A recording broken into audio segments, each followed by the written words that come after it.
The cafe clock ticked louder with every passing minute, each second landing like a small wound on her patience and pride. And by the time 2 full hours had slipped away, she had already accepted the quiet humiliation that comes when hope shows up dressed as foolishness. People around her laughed, cups clinked, chairs scraped the floor, life moved on without noticing her stillness.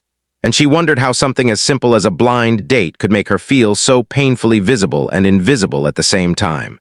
She had rehearsed excuses for leaving, imagined the sympathetic look she would give herself in the mirror later, and decided that this would be the last time she trusted a stranger's promise.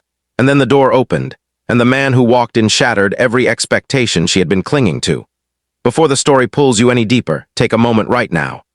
If you believe in kindness, in second chances, in the quiet miracles that happen when people least expect them, please like this video, share it with someone who needs hope today, leave a comment, and subscribe to the channel. These small actions help stories like this find the hearts that need them most. She had arrived early, of course. She always did.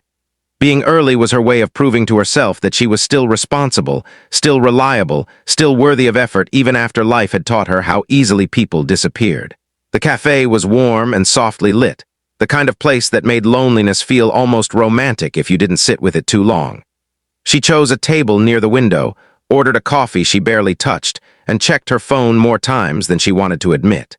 The messages from the dating app were still there, friendly and thoughtful, full of small details that made her believe this meeting might be different. He had said he might be late because of work, and she had smiled at that, telling herself that responsibility was a good sign. 15 minutes passed, then 30, then an hour. With every glance at the door, her optimism thinned, replaced by a familiar ache that whispered she should have known better. As time dragged on, her thoughts drifted backward to the years that had shaped her into someone who waited too long for people who never arrived. She had been married once back when promises felt solid and forever sounded believable. That marriage ended not with a dramatic betrayal, but with a slow erosion of care, a quiet neglect that hurt more because it was invisible to everyone else. After the divorce, she learned how to rebuild herself piece by piece, how to smile at work, how to eat dinner alone without crying, how to convince friends she was fine. Dating again was supposed to be a sign of progress, proof that she was ready to let someone new in. Sitting alone in that cafe, she wondered if it was actually a mistake, a reopening of wounds she had spent years learning to close. The second hour was the hardest. By then, the staff had begun to recognize her as the woman who had been there too long with only 1 cup of coffee. She felt exposed, as if her disappointment was written across her face.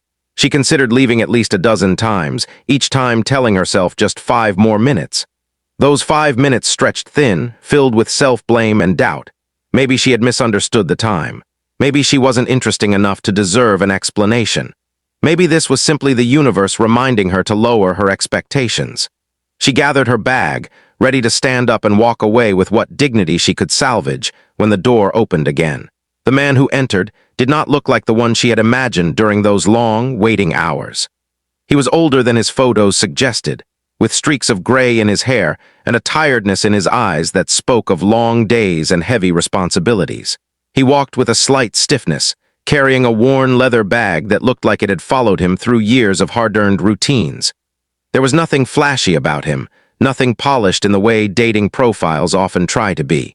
And yet there was something undeniably real about his presence, something grounded that made the noise of the cafe soften around him as he paused, scanning the room. Her first reaction was confusion, followed quickly by disappointment. This was not the man she had been picturing. This was not the easy fantasy that had helped her endure the wait. She felt foolish again, caught between leaving and staying, between protecting herself and giving this moment one last chance. When his eyes finally found her, there was no smooth confidence in his expression, only relief mixed with nervous uncertainty. He moved toward her table slowly, as if afraid she might vanish if he hurried. What struck her most was not his appearance, but the weight he seemed to carry, the kind that does not come from age alone but from responsibility, loss, and persistence. As he sat down, she noticed his hands tremble slightly, noticed the deep breath he took as if he had been holding it for far too long. She braced herself for an excuse, for a shallow apology that would confirm her worst assumptions. Instead, she felt the atmosphere shift, the tension she had built around her heart hesitating, unsure of how to respond. As the minutes passed, something unexpected happened. The irritation she had nursed for 2 hours began to loosen its grip.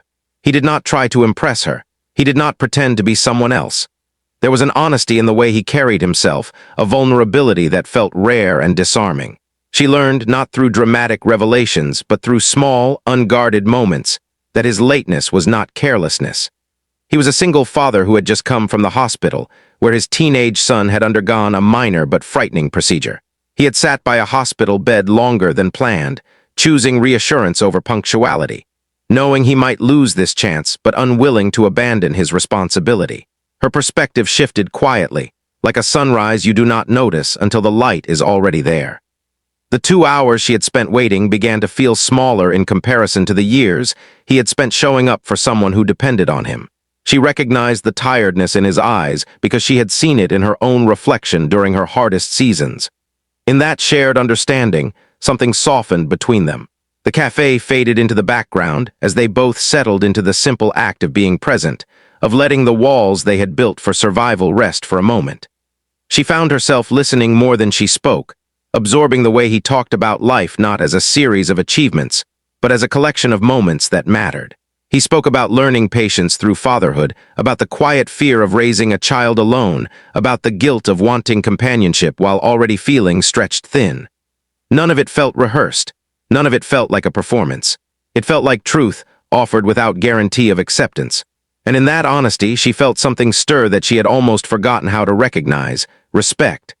The challenge she faced was no longer about being stood up or disappointed. It was about deciding whether she was brave enough to let go of the version of love she had imagined and make space for the one unfolding in front of her. She had spent so long protecting herself from being hurt again that she had forgotten how protection could sometimes become a prison. Sitting across from this imperfect, sincere man, she realized that second chances rarely arrive in the form we expect. They come quietly, carrying flaws, asking us to see beyond the surface. By the time they stood to leave, the 2 hours of waiting no longer felt wasted. They felt necessary, like a test of endurance that had prepared her for a different kind of connection. She stepped outside into the cooling evening air with a strange mix of calm and possibility settling in her chest. There were no promises made, no dramatic declarations, just a shared understanding that something meaningful had begun, not because it was easy, but because it was real. If this story is touching something inside you right now, if it's reminding you of a time you waited or hoped or almost walked away, please pause and show some love.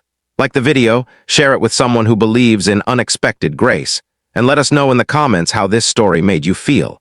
Your engagement helps these stories reach hearts that are still waiting for their own turning point. As she walked home that night, she reflected on how close she had come to leaving, to closing herself off once again. She realized that kindness is not just something we give to others. It is something we allow ourselves to receive. Waiting 2 hours had felt like rejection, but staying had opened the door to understanding. Life, she understood now, does not reward us for perfect timing, but for patience, empathy, and the courage to stay when walking away would be easier. Before this story ends, I want to ask you something special. Please take a moment and comment below with a single word that represents what this story meant to you. Hope, patience, love, healing, or even waiting. Your words matter more than you know. In the end, the man who arrived did shock her, not because he was late, not because he failed to meet her expectations, but because he reminded her that the most meaningful connections are born not from flawless beginnings, but from imperfect moments met with understanding.